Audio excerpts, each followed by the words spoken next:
ဇလန်ရဲ့ဆမှာတော့ကောင်မလေးတယောက်ကနတ်ဆိုဘရင်ကိုနှိမ်နှင်းဖို့ကိုနဂါကြီးကိုတောင်းပန်ကလူသားမျိုးနွယ်ကိုကောက်ွယ်ဖို့အတွက်သူမကိုသူမစတေးခံမဲ့ဆိုကအတင်းနေစားခိုင်းနေပါတယ်တကယ်လို့ကိုနဂါကြီးသာသူမကိုမစားဘူးဆိုလို့ရှိရင်သူမဟာကိုတက်တည်ပြီးတော့သူမရဲ့ဝိညာဉ်ကိုစားသုံးပါတယ်လို့နေလို့ကိုနဂါကြီးကတော့လက်နေရပါပြီကိုနဂါကတကယ်တော့ရွက်ပဲစားတာပါကိုနဂါကြီးကတော့သူ့လိုငကြောက်ကိုဘာကြောင့်အကူအညီတောင်းနေဆိုကရင်လေးနေပါတယ်အဲဒါကြောင့်ပဲကောင်မလေးကိုထားခိုင်းပြီးအိမ်ပြန်ခိုင်းมาတော့တယ်ကောင်မလေးကတော့မိဘမဲတယောက်ဖြစ်ပြီးသူမအတွက်ဝမ်းနေမဲ့သူမရှိဘူးလို့ဆိုကပြောနေပါတယ်သူမသာရောပြန်သွားမယ်ဆိုလို့ရှိရင်ရွာသားတွေကသူမကိုရေပူစော်တာနဲ့ထွက်ပြေးလိုက်လို့ဆိုက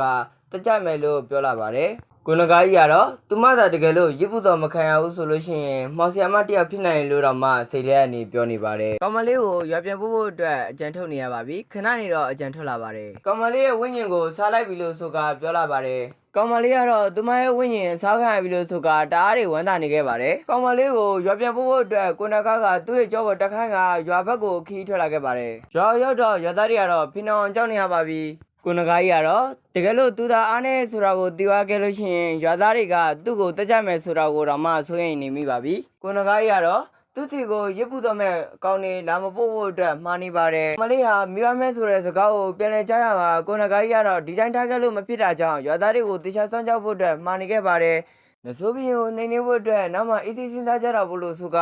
ပြန်တော့မယ်လို့ဂဲပေါက်ခံရကနားလို့အွန်လိုင်းမိပါတယ်ရွာသားတွေတတိထိုင်းမှာဆိုတဲ့အတွက်ကြောင့်ကိုနဂါကြီးကတော့ဟန်သာကဟင်းနေရပါပြီရွာသားတွေကတော့လမ်းဖြတ်နေရပါပြီအဲ့ဒီချိန်ကောင်းလေးတော့ထွက်လာပြီးသူ့ရဲ့တငယ်ချင်းမလေးရီကိုရဲ့ဝင်းညင်ကိုဆာလို့ဆိုကဒုံနဲ့ရိုက်ဖို့ထွက်လာပါတယ်ကိုနဂါကြီးကတော့ကြောက်နေရပါပြီကောင်းလေးကိုတော့လက်လွန်ကျက်တော်ဖြစ်မှာဆိုကရွာသားတွေကထိမ့်ပေးနေရပါတယ်ကောင်းမလေးကတော့ကိုနဂါကြီးပေါ်ရံပြမှုအတွက်ကောင်းလေးကိုတတ်မယ်ဖြတ်မယ်တကယ်ကဲလုပ်နေခဲ့ပါတယ်ကောင်းလေးကတော့ကြောက်လို့လိပ်ပြန်လွှဲနေခဲ့ရပါပြီကိုနဂါကြီးကရီကိုအဲ့လောက်ထိလှုပ်ရှားမလို့တဲ့အကြောင်းကိုနဂါပေါ်ရိုင်းပြမှုအတွက်သာအဲ့လိုလုပ်လိုက်တယ်လို့ဆိုပါတယ်။ကောင်းလေးကရီကိုရဲ့ဝိညာဉ်ကိုပြန်ပေးမယ်ဆိုလို့ရှိရင်သူကိုယ်တိုင်စတေးခံမယ်လို့ဆိုပါတယ်။တသက်ကြီးကအဲ့လောက်ထိလှုပ်ဖို့မလို့ကြောင်းပြောပြီးတော့ကောင်းမလေးဟာစတေးခံဖို့အတွက်ပါရမီပါလာလို့ဆိုပါတယ်။ကောင်းလေးက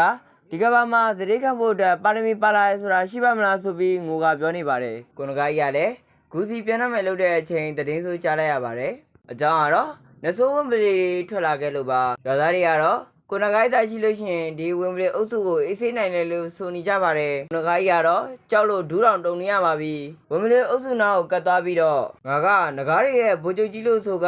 ဝင်ပလီကိုဖျက်ချောက်နေခဲ့ပါတယ်ဝင်ပလီတွေကတော့ကြောက်ဖို့နေနေတတကိုက်ဖို့ပဲယူချင်နေကြတာပါအဲ့ဒီအချိန်ကောင်မလေးကသူ့ရဲ့ခေါင်းပေါ်တက်လာပြီးတော့ဒီလိုမျိုးအစင်းနေတဲ့တရဝါတွေကကိုနဂါကြီးချစရာမလိုဘူးလို့ဆိုကသူကိုယ်တိုင်ဝင်ချပေးဖို့အတွက်ပြင်ဆင်ပါတယ်ရှင်းတက်လာတဲ့ဝင်ပလီတကောင်ကိုတစ်ချဲနဲ့ရှော့ပေးလိုက်ပါတယ်ကိုနဂါကတော့ကောင်မလေးတုံးလိုက်တဲ့မော်ဆန်းကိုကြည့်ကကောင်မလေးမှာအစာကရိုင်းကအစွမ်းနေရှိနေဆိုတာကိုကိုနဂါကြီးကထင်စားနေမိပြီးသားပါတကယ်ကြောက်ရမဲ့သူကဝင်ပလီအုပ်စုမဟုတ်ဘဲနဲ့ကောင်မလေးဆိုတာကိုလည်းသိနေခဲ့ပါပြီဒါပေမဲ့လည်းကောင်မလေးကသူ့ကိုအစွမ်းနေငှားပေးတဲ့အတွက်ကြောင့်ကျေးဇူးတင်ပါတယ်လို့ဆိုပါတယ်ဘိုင်းတီလေးကတော့ဒီမှာနေပြီးဆုံးသွားပါတယ်